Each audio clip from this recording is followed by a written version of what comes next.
They say bad habits are like warm, cozy beds. Easy to get into, hard to get out of. Now, I'm sure you've got a habit that you really want to break or really want to change. But before we talk about that, I want to share with you how quickly we actually develop habits and how quickly those habits become a conditioned belief in our minds.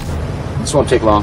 I remember this video that went viral around 2 years ago where this young girl around 2 years old started to crawl and walk in her parents' living room. She went up to the television screen and she decided to try and get it to swipe. She started doing this with her little hands and fingers, hoping that the television screen would swipe. To her complete bewilderment, the television screen did not swipe. Oh, come on. All of a sudden, tears started to run down her eyes because she, in her 2-year-old life, had never come across a screen that didn't swipe. It doesn't work. What do you mean it doesn't work? It doesn't work. She probably used her parents' iPad or laptop. She used her parents' screen, and she'd been seeing screens swipe for 2 years, but this screen did not swipe.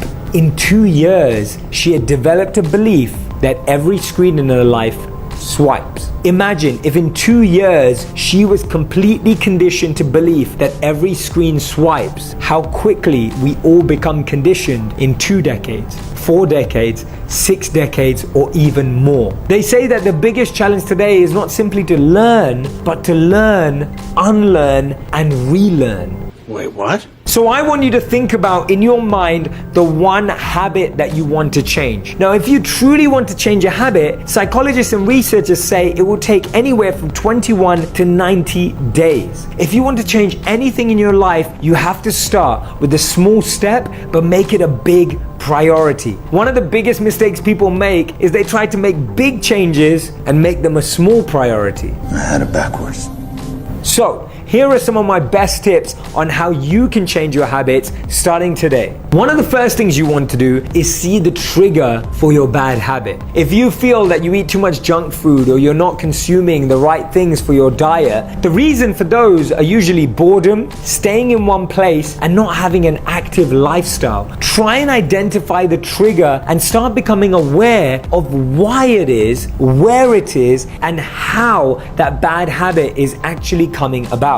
The second thing you want to do after becoming aware of the triggers of your habit is change your environment. If you know that when you work near the kitchen you end up eating more, then change your work environment. If you know that when you wake up in the morning and you know you need to exercise but never get around to it, have the yoga mat, have your weights laid out on the floor already the night before. Start shifting the environment so that you're programming your brain, you're making it easier for your mind and brain to start that activity at the time you want. You can create the space, create the environment beforehand so that at the right time, you have less excuses up here. And the third thing you want to do is find positive substitutes for your needs. We all need things that give us energy halfway through the day. We all need a reminder to wake up earlier in the morning. Whatever you can do to substitute positively. Finding a positive alternative to the feeling that you have is the best solution. The truth is, you'll never change your life until you change what you do daily. Follow these 3 simple steps and start seeing the difference in your day.